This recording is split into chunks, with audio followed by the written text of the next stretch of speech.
that 50% of South African car shoppers are open to purchasing a car totally online. Not just partially, but totally.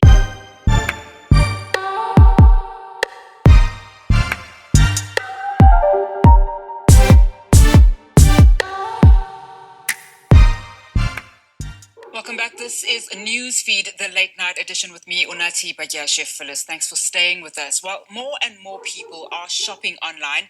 In 2020, the number of global e-commerce users increased by 9.5% year on year, growing to more than 3.4 billion. In 2021, the number of global e-commerce users is expected to grow by 10% year on year to 3.8 billion. A snapshot poll by AutoTrader confirms the South African public is still figuring out when it comes to online shopping for cars. Having said that, the future of automotive retailing is certainly moving more and more online. Well, AutoTrader CEO George Mienie joins us now live. George, thank you so much to have you back on the show. It's good to chat to you. So, online shopping for cars in South Africa, while it seems at the moment to be a little bit far-fetched, what's the percentage of South Africans who would consider purchasing a car online, do you think? Hi, Unathi, and thanks for having me. I think you've got to contextualize that question on the backdrop of the fact that there are 38 million internet users in South Africa, which is a very big number in relation to our population. And AutoTrader conducted a poll that showed that 50% of South African car shoppers are open to purchasing a car totally online, not just partially, but totally. And another study that we did showed that 73% of consumers want to complete the entire finance journey online, and 80% want to actually just get pre-approval for finance online. So that kind of goes along with the data that some large credit facility bureaus have shown that 40% of monthly online, there's been a 40% increase in monthly online transactions during the last few months, and I'm pretty sure it's been driven by the pandemic. So what is the percentage of South Africans that would consider purchasing a car online? At least more than half. Well, that's fantastic. So thanks for that context. So having said that, is the South African automotive market ready for online car purchases, though? Well, this is where the trouble starts, Unathi, because while there's demand and consumers want to perform more and more of the car shopping journey and the transaction online, digital transformation of the trade side or the business side of the industry is moving slower than the consumer ideally wants. And it's being accelerated by lockdown and COVID, but the big work in progress is automotive digital retailing. And automotive digital retailing isn't just putting up a form online and getting people to fill in that form and apply for things or apply for a car or apply for finance. It's actually the full integration and the transformation of the business into a digital business. And that's faring a little bit slower than the consumer appetite at the moment. But we do know in previous conversations that we've had with you, especially during this time, this crisis that we're facing in terms of the pandemic. Talk to us about the challenges that still exist in the online car financing space and what needs to be done to address these, especially since you've been contextualizing that there is that demand, but the challenges seem to be emanating from the industry itself. Yes, so regulation, I suppose, is the barrier. Banks are moving, and they're trying to move as fast as they can, but it's a tough one because banking regulation takes long to change. And to solve the needs of the consumer using technology by the banks means the regulation has to be there. But on the flip side, there has to be transparency and efficiency. And as a country, I don't think we have the right banking regulation yet that creates the right amount of transparency when it comes to car finance.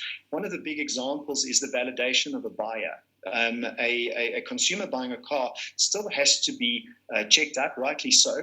It has to be validated by the bank and by the F&I of the dealership. They have to see that it's actually you buying the car. And most of that happens in the physical form, where you have to be in the dealership or be seen by the dealer and your documents checked out. So the validation process, I suppose, is one of the challenging things to solve. and banking regulation isn't quite there yet. Now, I know that you are certainly not in the banking sector, but I mean, this proves to be quite a constraint, considering that you do have, this demand from consumers wanting to buy online. What are some of the things that you think the industry can do to meet the banking industry, halfway? We know that a lot of companies have really pivoted and diversified during this period and during this pandemic, but surely there needs then to be movement as far as banking regulations is concerned. What are some of the things that you think from the industry side you can suggest, to just limit that barrier as it relates to the banking sector? Well, I don't think we're going to necessarily see the banks move faster than they are. They are moving, but what the industry can do between the consumer and the bank is deploy digital retailing mechanisms or strategies on their own websites and encourage consumers to do as much of that online process on their websites. And I think the dealership on the corner or the private sector can move a lot faster than the banks can, and there are opportunities to effectively bring the consumer shopping journey more online, even if the banking regulation isn't there yet. And the industry is moving, but can move a lot faster to keep up with consumer appetite or consumer demand. Certainly. So, what should South African consumers consider when shopping for a car online?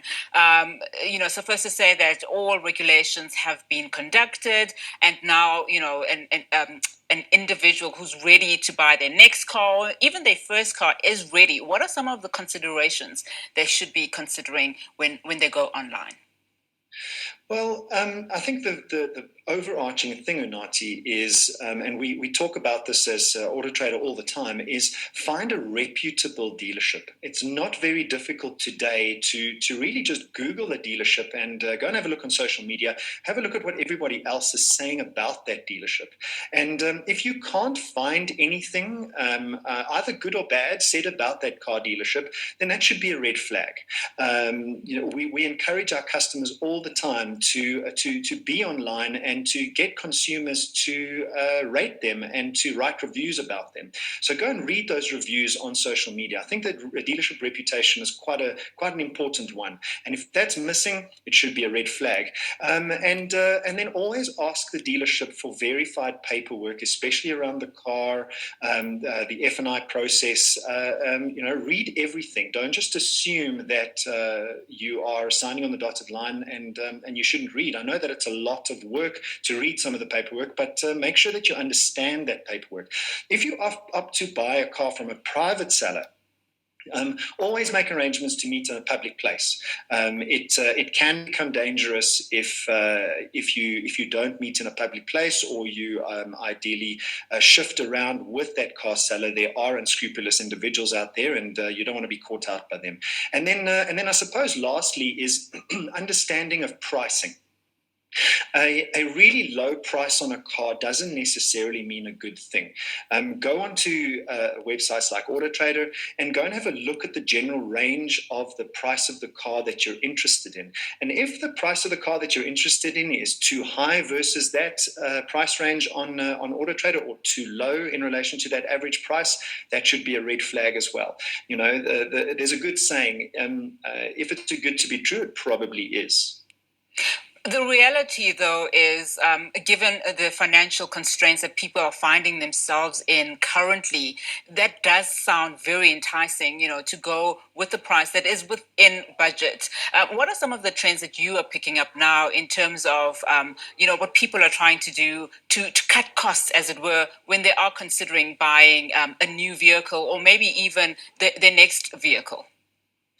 Well, that's a good question, Unathi, because what we've seen through the whole of the pandemic and the lockdown is that consumers are opting for used cars as opposed to new. As a matter of fact, last month was the first month that we saw growth in new car sales. Now, it's not a good thing if we don't see growth in new car sales as a country and as an industry, because the used car market is fed by new car sales. New cars eventually become used cars. But what consumers are doing is they're opting for used cars. cars. We first saw a buy down trend at the beginning of lockdown last year. That then settled towards the end of last year, and the beginning of this year, we're actually seeing buying up. Consumers are upgrading their cars, but they're upgrading from one used car to another used car, as opposed to upgrading from a used car to a new car. So the used car industry is incredibly buoyant at the moment. It's very difficult for car dealers to get their hands on good, clean stock, and it's very difficult for consumers to find cars at really good prices because they're in high demand. So if you do find a good deal in the market, it's probably something you should move on really quickly. Now, we talked about constraints in the South African market, as it were, that would really satisfy this 40% of consumers that are ready to buy vehicles. Do fully operational digital online retailing options exist anywhere else in the world? And how far behind or ahead is South Africa in that instance, George? Well, internationally, I can point to one company by the name of Carvana. They're an online car dealership, and they fully sell cars online. So there are examples all around the world, in the UK, in America, in Europe, of car dealerships that fully sell cars online, and everything is done digitally, and you don't need to go into the dealership in order to buy the car. In South Africa, sadly, there isn't an example yet. But I think it's coming.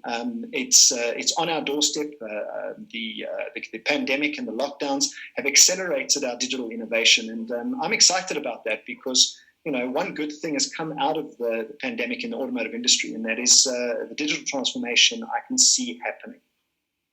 So should a South African consumer want to go and purchase a vehicle online overseas and really tap into those online retail options overseas, what are some of the financial implications or even regulatory implications?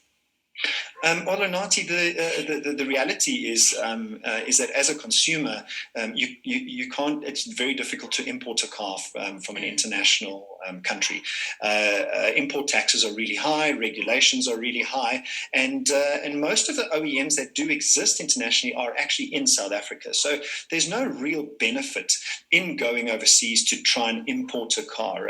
You'll find that the import taxes start at about 18% and go up as high as 50, 60% to import a car. So the short answer is buy in South Africa.